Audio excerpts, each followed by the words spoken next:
From struggles to success, the inspiring journey of Colonel Harland Sanders and the creation of KFC. Colonel Harland Sanders, the man behind KFC, was an unlikely success story. Born in 1890 on a farm in Indiana, Sanders took care of his younger brother and sister from a young age, and had already developed a talent for cooking by age 7. After dropping out of school in the 7th grade, he spent the first half of his life working a variety of odd jobs, including stoking steam engines, selling insurance and tires, making lighting systems and operating a ferry boat.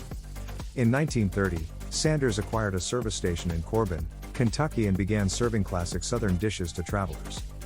Over the next decade, Sanders' restaurant became known for its food and he eventually got rid of the service station's gas pump and converted the location to a full-fledged restaurant.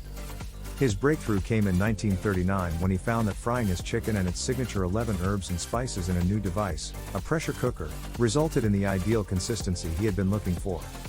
In 1952, Sanders made a deal with his restaurateur friend, Pete Harmon, to sell his chicken dish as Kentucky Fried Chicken in exchange for a 4-cent royalty on every piece sold. After it became a top-selling item, Sanders made the same deal with several other local restaurants. However, when a new interstate bypassed Sanders' restaurant, it spelled doom and he sold the location at a loss in 1956. Sanders then decided that he was not going to settle for a quiet retirement. He hit the road with his wife, the car packed with a couple pressure cookers, flour, and spice blends. He would enter a restaurant, offer to cook his chicken, and then make a deal if the owner liked what they tasted.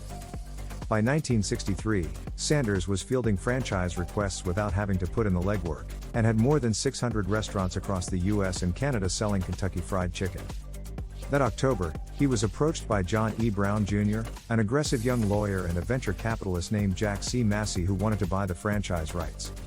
Sanders was initially reluctant, but after weeks of persuasion, he agreed to sell his rights for $2 million, $15.1 million in 2015 dollars, in January 1965, and the deal went through in March.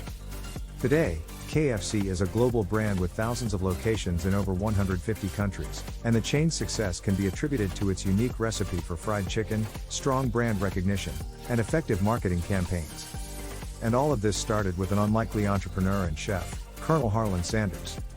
Thank you for listening to the story. I hope you found it informative and inspiring.